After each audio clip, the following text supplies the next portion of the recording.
il nous reste 6 semaines pour la prochaine année 2026. Et peut-être en faisant ton bilan, tu t'es rendu compte que tu n'as pas encore atteint les résultats que tu t'es fixé l'an dernier. Et pourtant, tu comprends les concepts fondamentaux. Tu sais que tes pensées créent ta réalité. Et tu sais que si tu ne libères pas les émotions bloquées de ton passé, tu vas finir par reproduire les mêmes schémas de comportement. Tu sais tout ça.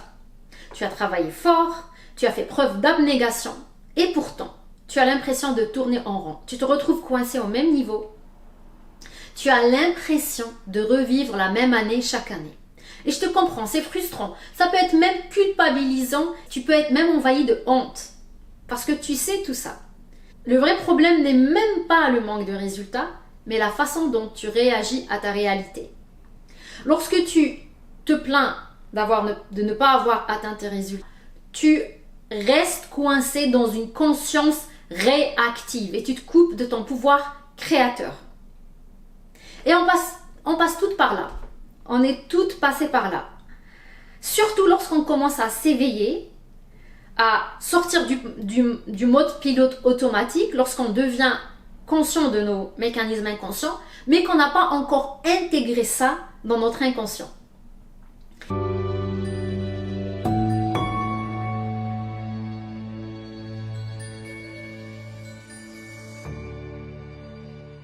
Bonjour et bienvenue sur ma chaîne, mon nom est Tess et je suis ta partenaire d'éveil et de vie consciente. Donc oui, le problème n'est pas ce que tu vis, mais la manière avec laquelle tu réagis, le sens que tu lui donnes. Et plus tu réagis, plus tu te maintiens dans la même réalité. Et c'est là que ton libre arbitre rentre en jeu. Lorsque tu arrêtes de réagir et que tu te dis, malgré ce qui se passe autour de moi, je continue à croire que je suis capable de créer la réalité que je veux. Je continue à suivre le flot des pensées qui m'élèvent et non qui me maintiennent prisonnière du passé. C'est là que tout bascule. Et aujourd'hui, j'ai envie de partager avec toi une feuille de route très simple, concrète et profondément transformatrice qui va t'aider à devenir l'identité de la personne qui ne réagit plus aux circonstances extérieures, qui ne laisse plus le monde dicter son état émotionnel et par conséquent ses décisions, et qui est capable de ne pas s'auto-saboter, qui est capable de contenir les résultats qu'elle veut, que ce soit en amour, par rapport à l'abondance, par rapport à un business que tu veux créer, peu importe la chose que tu veux créer. Alors on commence avec la première semaine. Je veux que tu fasses, la première chose que je veux que tu fasses pendant la première semaine, c'est que tu dois définir ce que tu veux réellement, définir ta vision. Qu'est-ce qui te fait vibrer? Qu'est-ce que tu veux et pourquoi tu le veux? Où est-ce que tu te vois habiter? Qu'est-ce que tu veux créer comme relation en matière d'abondance, en matière d'argent? Il faut que ta vision soit d'une précision chirurgicale. Plus tu es spécifique, mieux c'est. Tu peux faire ça tu peux te projeter sur 5 ans, sur 10 ans. Et il faut que ta vision soit dictée par ton cœur. C'est-à-dire qu'elle ne soit pas dictée par la société, ni par les attentes de ta famille, ni par ce que ton ego pense pouvoir prouver. Et donc, prends tout le temps nécessaire. Donc, il n'y aura pas d'action pour la première semaine. Juste le temps de développer une intimité avec toi-même. Qu'est-ce que je veux et pourquoi je le veux? Et tu vas être envahi par des doutes, par des questionnements. Est-ce que je suis capable de créer? On ne fait pas ça pour l'instant. On négocie pas avec la peur. On négocie pas avec la partie logique. On s'assoit avec soi-même et on se donne la permission de rêver grand. Parce que ce rêve-là, tu vas l'ancrer dans ton corps. Et donc, j'appelle pas ça un rêve, j'appelle ça une vision, ta boussole. Parce que si tu ne sais pas où tu te diriges, tu ne peux pas arriver à destination. Il faut savoir où est-ce que tu veux aller. Et ça va être ton étoile du berger, ta boussole. Donc, première semaine, c'est t'asseoir avec toi-même et déterminer avec une précision chirurgicale ta vision. Qu'est-ce que tu veux? Pourquoi tu le veux? Qu'est-ce qui fait vibrer ton cœur? Il faut que ça soit dicté par tes tripes. Donc ça, c'est pour la première semaine. Deuxième semaine. J'appelle ça, la deuxième semaine va être intitulée le rapatriement énergétique. Pour pouvoir créer quelque chose de nouveau, tu as besoin de carburant. Tu as besoin d'énergie. Et si tu passes ton temps à la brader à gauche et à droite, tu ne peux pas avancer. Tu ne peux même pas croire en ta vision. Donc la deuxième semaine, on va continuer aussi à s'observer pour voir où est-ce que tu laisses ton pouvoir à l'extérieur de toi. On veut se recentrer, limite devenir égoïste, un égoïsme sain. Donc, où est-ce que ton énergie est drainée? Quels sont les comportements, les personnes, les environnements qui te drainent de ton énergie vitale? Donc, la deuxième semaine, tu vas t'observer, bien sûr, avec bienveillance et vraiment noter tout ce qui... Où est-ce que va ton attention, au fait? Qu'est-ce que tu consommes comme médias, comme réseaux sociaux?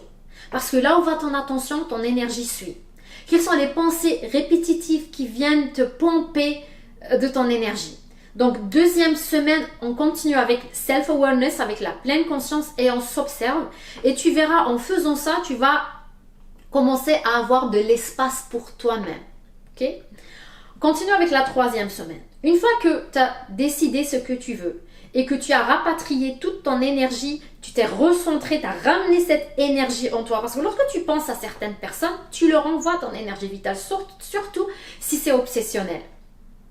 Lorsque tu ne poses pas des limites personnelles, tu te dépourvoies toute seule. Tu nourris les autres avec ton énergie vitale. Donc, une fois que tu as fait les deux premiers éléments fondamentaux de cette feuille de route, tu auras besoin de soutien. Parce que tu vas être tenté par tes comportements de ton ancienne identité. Et pour pouvoir te soutenir, tu dois créer un système. Donc, troisième semaine, c'est d'établir des ressources extérieures qui vont t'aider à ancrer les changements et pour ne pas succomber aux tentations du monde extérieur. Ça peut être peut-être faire le ménage chez toi, un désencombrement total, du feng shui. Ça peut être couper les liens avec certaines personnes. Changer tes influences sur les réseaux sociaux et les médias. Ça peut être commencer à établir de nouvelles habitudes et vraiment déterminer ce qui t'élève en vibration. Prendre des bains chauds, marcher dans la nature, commencer des cours de yoga, peut-être te faire aider par un coach ou un mentor, aller dans des environnements qui t'élèvent. Tu dois avoir ce système parce que tu ne peux pas compter sur la motivation et la volonté. Donc, tu dois bâtir ce système de soutien. On passe à la quatrième semaine. Une fois que tu as fait tout ça, tu vas récupérer de l'espace. Une fois que tu as fait tout ça, tu vas commencer à récupérer de l'espace. Et cet espace-là, cette disponibilité énergétique va te permettre de t'asseoir avec l'inconfort de tes émotions. Tout ce que tu étais en train de fuir avec des comportements échappatoires, tu vas pouvoir t'asseoir avec. Et tu vas pouvoir t'ancrer. Donc, c'est la semaine de la régulation et de l'ancrage. Et lorsqu'on est ancré, présent à son corps, présent à soi-même, on va pouvoir accueillir les vagues émotionnelles. Pas pour les laisser prendre le dessus, mais pour pouvoir les surfer. Donc, tu vas commencer à sentir certaines sensations, certains inconforts, et tu vas t'asseoir avec. Tu peux te munir de tes ressources extérieures, tes huiles essentielles, un bain chaud, une tisane, une tasse de tisane. Et tu vas pouvoir rester avec l'inconfort des émotions pour compléter le passé. Parce que toute émotion qui surgit, elle a juste besoin d'être vécue et transmutée. Et comme ça, tu vas t'élever en vibration. Tu vas pouvoir digérer la culpabilité, la honte, la colère. Donc, tu vas arrêter de fuir et tu vas t'ancrer davantage dans ton corps. Et une personne qui est capable de vivre n'importe quelle émotion devient puissante. Tu ne seras plus manipulé ni par tes propres pensées et croyances limitantes, ni par ton environnement extérieur qui est juste un reflet de ton monde intérieur. Donc, super puissant. Tu ne peux pas sauter les étapes. Tu ne peux pas vouloir t'asseoir avec tes émotions si tu n'as pas fait le ménage en premier lieu. Donc, semaine 4, c'est une semaine cruciale. C'est la semaine de la régulation et de l'ancrage. Semaine 5, une fois que tu es capable de faire tout ça et que tu es capable de rester avec l'inconfort des émotions, tu peux facilement sortir du mode survie. Parce que tu as l'énergie et tu as la disponibilité émotionnelle. Donc, tu vas réduire le temps entre l'activateur émotionnel, donc le stimuli et la réponse. Et tu vas développer ce que j'appelle l'autorité intérieure, le focus. Ta conscience devient ton leadership. Tu vas plus suivre le flot des pensées négatives. Tu vas plus les laisser dicter ton état émotionnel. C'est là que la pensée devient créatrice. Tu ne peux pas faire en sorte que ta pensée devienne créatrice si ton corps vit dans le passé. Donc avec la semaine 4, on complète le passé. Avec la semaine 5, on développe cette autorité intérieure. Tu vas devenir maîtresse, comme les maîtres d'arts martiaux, capable de revenir toujours dans le moment présent, de sortir, de snap out of survival. Puissante semaine, la semaine numéro 5. Et encore une fois, tu ne peux pas développer cette autorité intérieure si tu n'as pas fait le travail en amont, le sale boulot, que personne ne veut faire parce que c'est inconfortable. Ok? Semaine numéro 6, c'est l'apothéose. C'est là qu'on va passer à l'action. Parce qu'on va arrêter d'agir à partir des états de survie, à partir de la panique, de la réactivité, de la comparaison, de la jalousie, qui peuvent donner des résultats. Des actions basées sur de la survie peuvent donner des résultats, mais à quel prix? La semaine numéro 6, c'est là que tu vas pouvoir commencer à faire des actions alignées, dictées par l'intuition. Parce que lorsque tu t'assois avec toi-même, et que tu es focus sur ce que tu veux, tu vas pouvoir être réceptive à l'intuition, aux synchronicités. Ta perception même change. Et donc tes actions vont être poussées par un élan émotionnel de foi, pas de peur. Et c'est tellement jouissif et puissant. Donc tu vois, j'ai pas commencé avec l'action. J'ai commencé avec désapprendre ce qui est faux. Tous ces masques de peur, toutes ces émotions bloquées, pour pouvoir ensuite être capable de s'ancrer dans le moment présent et être capable de recevoir les élans intuitifs et bien sûr passer à l'action. Il y aura de l'action, mais elle est tellement plus simple et plus alignée lorsqu'elle est dictée par des états de puissance. Une fois que tu as appliqué tout ça, tu deviens l'identité qui est capable de contenir les résultats qu'elle veut. Parce que tu seras transformé de l'intérieur.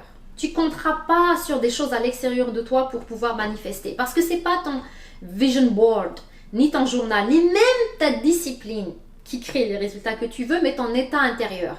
La personne que tu es quand personne ne te regarde. La femme que tu es quand personne ne te regarde. Si tu veux aller plus loin, je te propose de rejoindre le programme de réactive à créative. Donc, saisis cette opportunité. Sinon, travaillons ensemble à te transformer de l'intérieur pour pouvoir incarner à l'extérieur la femme que tu es déjà. Voilà pour cette vidéo. On se retrouve bientôt. D'ici là, prends bien soin de toi. Bye!